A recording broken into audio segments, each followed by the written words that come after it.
Hello friends, आज मैं आपको इस वीडियो में सेकेंडरी मेमोरी के बारे में बता रही हूँ। मैं प्राइमरी मेमोरी आप लोगों को बता चुकी हूँ पहले ही। अगर आप लोगों ने नहीं देखा है तो आप उसे देख लें।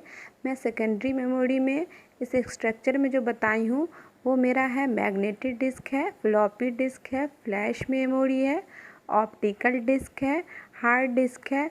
ऑप्टिकल डिस्क में आ रहा है आपका सीडी आ रहा है, डीवीडी आ रहा है और ब्लू रे आ रहा है। तो मैं आपको इस वीडियो में आपको इसके बारे में बताऊंगी और इसमें शॉर्ट नोट्स भी दूंगी आप लोगों को। हेलो फ्रेंड्स, कैसे आप लोग? फ्रेंड्स, आज मैं पार्ट 10 बता रही हूँ। इसमें मैं सेकेंडरी मेमोरी के बारे में बताऊंगी। तो फ्रेंड्स, आपको मैं अपने वीडियो पे और अपने इस चैनल पे कंप्यूटर का फुल कोर्स बताऊंगी। फ्रेंड्स, अगर आपने हमारा पहले वाला वीडियो सब नहीं देखा है तो आप उसे देख लें और हमारे चैनल जेन्युइन इन्फॉर्मेशन को सब्सक्राइब कर दें ताकि मैं जो भी वीडियो लाऊं आप तक पहुंचती रहे। तो फ्रेंड्स, हमारा वीडियो अगर अच्छा लगे तो प्लीज़ इसे लाइक कीजिएगा, कमेंट कीजिएगा और सब्सक्राइब कीजिए। हमारा सेकेंडरी मेमोरी जो होता है वो एक ऐसा मेमोरी है जो हम अपने पास से कंप्यूटर सिस्टम को लगाते हैं और वो किसी भी डेटा को हम स्टोर करते हैं। जैसे कि हम बात करते हैं यूएसबी की, मेमोरी कार्ड की, हार्ड डिस्क की। ये सब मेमोरी जो होती है वो हम क्या करते हैं, बाहर से यूज़ करते हैं। बाहर से मतलब उसे लगाते हैं कंप्यूटर के अंदर और फिर डेटा को हम स्टोर करते हैं। और जब हम क्या करते हैं और इसे हम यूज़ करने के बाद हम बाहर भी निकाल सकते हैं। मगर जो हमारा प्राइमरी मेमोरी होता है उसे हम बाहर नहीं निकाल सकते हैं। ओके, जो हमारा सेकेंडरी मेमोरी डेटा को क्या करता है, परमानेंटली स्टोर करता है। मगर हमारा जो होता है प्राइमरी मेमोरी वो हमारे डेटा को परमानेंटली स्टोर नहीं करता है। सेकेंडरी मेमोरी एक्सटर्नल मेमोरी कहलाते हैं। सेकेंडरी मेमोरी को हम नॉन वोलेटाइल मेमोरी भी कहते हैं। ओके, अगर कंप्यूटर हमारा ऑफ हो जाता है तो इसका जो डेटा होता है वो इरेज नहीं होता है। इसमें क्या होता है, डेटा होता है या फिर इंफॉर्मेशन, इसको एक साथ करने के लिए हम क्या करते हैं, सेकेंडरी मेमोरी का यूज़ करते हैं। इसकी स्टोर करने की जो कैपेसिटी होती है वो अनलिमिटेड होती है। इसमें आप कितना भी डेटा स्टोर कर दें इसकी कोई लिमिट नहीं होती। मगर प्राइमरी मेमोरी की डेटा में, प्राइमरी मेमोरी में जो हम डेटा को स्टोर करते हैं उसमें लिमिट होती है कि हम वो डेटा को कहाँ से कहाँ तक स्टोर कर सकते हैं। ये डेटा प्रोग्राम को स्टोर करने के लिए एक सस्ती मेमोरी, तो सस्ती मेमोरी इसलिए होती है क्योंकि ये एक्सटर्नल मेमोरी होती है। आप इसमें क्या करते हैं, आप अपने अकॉर्डिंग कोई भी मतलब कि जैसा चाहें वैसा चीज़ मतलब ख़रीद सकते हैं। एक्सटर्नल मेमोरी आपको हम अभी एग्जाम्पल में बताए थे कि यूएसबी की बात करते हैं या मेमोरी कार्ड। आप मेमोरी कार्ड जो लेते हैं वो 2 GB ले लेते हैं, 4 GB लेते हैं, 8 ले लेते हैं, 16 ले लेते हैं, या आप कितना भी ले सकते हैं। तो इसीलिए हम इस मेमोरी को, मेरा क्या कहता है, ये सस्ता मेमोरी होता है, ये चीप मेमोरी होता है, ये सेकेंडरी मेमोरी जो कहलाता है। मैग्नेटिक टेप क्या होता है, जो हमारे पुराने ज़माने में जो कैसेट यूज़ होते थे, जो टेप रिकॉर्ड के अंदर जो हम कैसेट लगाते थे वो हमारा मैग्नेटिक टेप की तरह होता है। इसमें इसका जो बॉडी होता है वो प्लास्टिक की बॉडी होती है और इसमें 2 छोटे छोटे व्हील लगे होते थे और इसमें इसके प्लास्टिक इसमें जो होता है प्लास्टिक के रिबन पर क्या होता है, चुंबकीय जैसे मैग्नेटिक की परत चढ़ी होती थी और इस पे डेटा को स्टोर करके रखा जाता था इसकी हेड पर और यूज़ किया जाता था। इसमें डेटा को यूज़ किया जाता था और मिटाया जाता था। ये बहुत सस्ते होते थे। इसमें क्या है, अगर आपको अगर फिर से सुनना होता था आप उस व्हील को घुमा देते, फिर टेप रिकॉर्ड को ऑन कर देते थे तो ये हमारा वो फिर से चलने लगता था। बैक करके चलाते थे, वो दोनों व्हील जो होता है वो काम करता था, हमारा दोनों हमारा चलता रहता था परमानेंटली जब ये वर्किंग में रहता था। तो मैग्नेटिक डिस्क की बात करते हैं। यह एक डायरेक्ट एक्सेस डिवाइस है जो कि डायरेक्ट मेथड पर काम करता है। डायरेक्ट एक्सेस मेथड क्या होता है, इसमें डेटा को किसी भी मेथड पर एक्सेस कर सकते हैं। जैसे कि अगर आप 1 पे कोई डेटा है और दूसरा डेटा आपका 4 पे है तो आप इसमें किसी डेटा को डायरेक्ट एक्सेस कर सकते हैं। यह एक थिन सर्कुलर प्लेट और प्लेटर होता है जो बना होता है मेटल या प्लास्टिक से, और जो मैग्नेटिक डिस्क होता है वो कोटेड होता है मैग्नेटिक मटेरियल से या फिर मैग्नेटिक मटेरियल की कोटिंग की होती है। मैग्नेटिक डिस्क यह सेकेंडरी स्टोरेज डिवाइस होता है जो डायरेक्ट एक्सेस मेथड पे काम करती है। टाइप की बात करते हैं तो ये कोई जो है मेटल से बने होते हैं या कोई प्लास्टिक से बने होते हैं। मैग्नेटिक डिस्क, इसमें जो भी डेटा स्टोर किया जाता है वो ट्रैक और सेक्टर में किया जाता है। फ्लॉपी डिस्क क्या होता है? फ्लॉपी डिस्क की बात करते हैं तो ये जो होता है वो बहुत पतले प्लास्टिक की राउंड डिस्क होती है। इस पर मैग्नेटिक की परत चढ़ी होती है। ये प्लास्टिक के कवर में ही होता है। और जो हमारा फ्लॉपी डिस्क होता है, साइज़ और स्टोरेज के अकॉर्डिंग ये दो टाइप के होते हैं। एक होता है मिनी फ्लॉपी होता है, एक होता है माइक्रो फ्लॉपी होता है।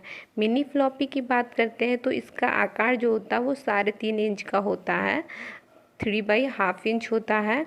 और इसमें जो होता है फ्लॉपी डिस्क की जो स्पीड होती है वो 360 होती है, आरपीएम होती है, जिसे रिवॉल्यूशन पर मिनट कहते हैं।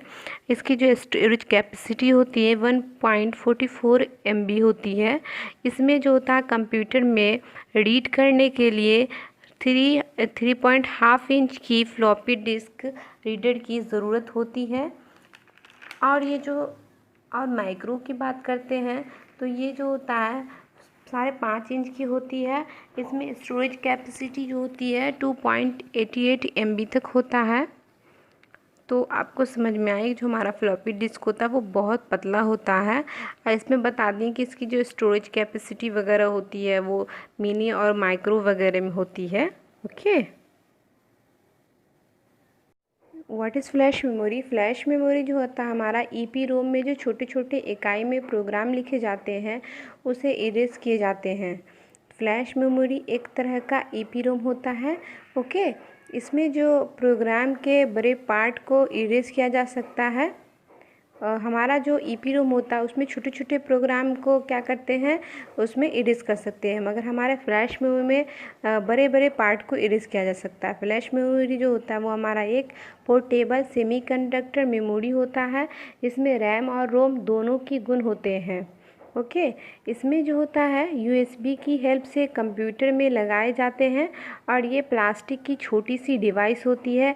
इसमें चिप के फॉर्म में डेटा को स्टोर करके रख सकते हैं। क्लियर है आप लोग का कि हमारा जो फ्लैश मेमोरी होता है इसमें अगर आप किसी भी डेटा को इरेज करना चाहते हैं तो इसके बड़े बड़े पार्ट को आप इरेज आसानी से कर सकते हैं। ऑप्टिकल डिस्क की बात करते हैं तो हमारा ऑप्टिकल डिस्क जो होता है वो पॉलीकार्बोनेट की एक गोल डिस्क रहती है।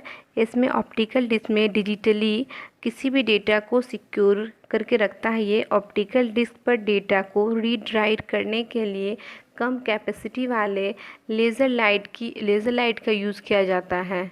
ये 3 प्रकार के होते हैं। पहला जो होता है वो हमारा CD होता है, दूसरा जो होता है वो हमारा DVD होता है, और तीसरा जो हमारा होता है वो है हमारा ब्लू रे होता है।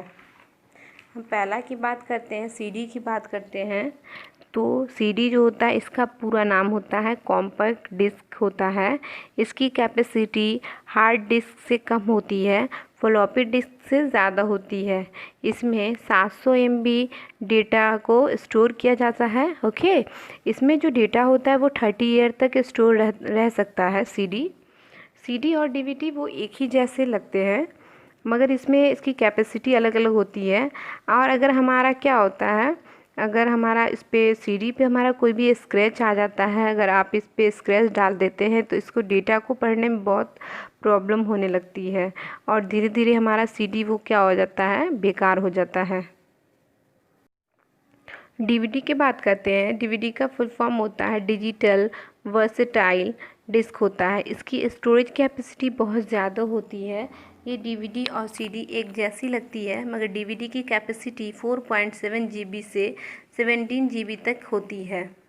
और इसे हमारा जो DVD या CD होता है इसको बहुत सिक्योर की ज़रूरत होती है। इसको रखने के लिए या पकड़ने के लिए काफ़ी अच्छे से सिक्योर से इसको रखा जाता है, नहीं तो इस पर स्क्रैच आने के बाद ये बेकार हो जाते हैं। ब्लू रे क्या होता है? ब्लू रे में ये भी CD और DVD के तरह ही होता है। इसमें रीड और राइट करने के लिए लेज़र लाइट का यूज़ किया जाता है। वह नीले रंग जैसे बैंगनी किरण होती है, इसलिए इसे ब्लू रे कहते हैं। इस पर डेटा 50 GB तक स्टोर किया जा सकता है। हार्ड डिस्क की बात करते हैं। हार्ड डिस्क जो होता है ये मैग्नेटिक डिस्क का टाइप है। हार्ड डिस्क सीपीयू के अंदर डेटा को एक्सेस करने के लिए रिमोट डिवाइस है। इसके स्टोरेज कैपेसिटी ज़्यादा होती है और ये बहुत फास्ट होता है। ये बॉक्स के अंदर होती है। इसमें रीड और राइट हेड लगी होती है, दोनों साइड इसमें हेड लगी होती है। कंप्यूटर में अक्सर इसे सी ड्राइव का नाम दिया जाता है। कंप्यूटर के अंतर्गत इसके हार्ड डिस्क के सभी प्रोग्राम इसमें जो क्या आता है, पहले से ही प्रोग्राम इंस्टॉल रहता है हमारा, जो सी ड्राइव होता है, जिसे सी ड्राइव के नाम से जाना जाता है। Hard disk 10 GB, 20 GB, 40 GB की कैपेसिटी में होती है। ये सेक्टर वाइज बटा होता है हमारा। जो आपको समझ में आया, जो स्टोरेज होता है सी ड्राइव, जिसमें हम लोग सॉफ्टवेयर ज़्यादातर हम लोग क्या करते हैं, सी ड्राइव में सॉफ्टवेयर ही रखते हैं। ये हमारा कंप्यूटर में पहले से ही, जब कंप्यूटर आप लेंगे और उसमें जो हमारा जो भी इंटरनल मेमोरी वगैरह डलवाएंगे, ऑपरेटिंग सिस्टम सब, तो हमारा ये जो होता है हार्ड डिस्क, ये उसमें पहले से ही दिए रहता है। हमारा ये वीडियो देखने के लिए आप लोगों का बहुत बहुत शुक्रिया। अगर हमारा ये वीडियो अच्छा लगा हो तो प्लीज़ लाइक कीजिए। जो भी आपके फ्रेंड्स हैं कंप्यूटर साइंस के, बीटेक के या फिर डीसीए, डीसी के, उन्हें भी ये वीडियो शेयर कीजिए।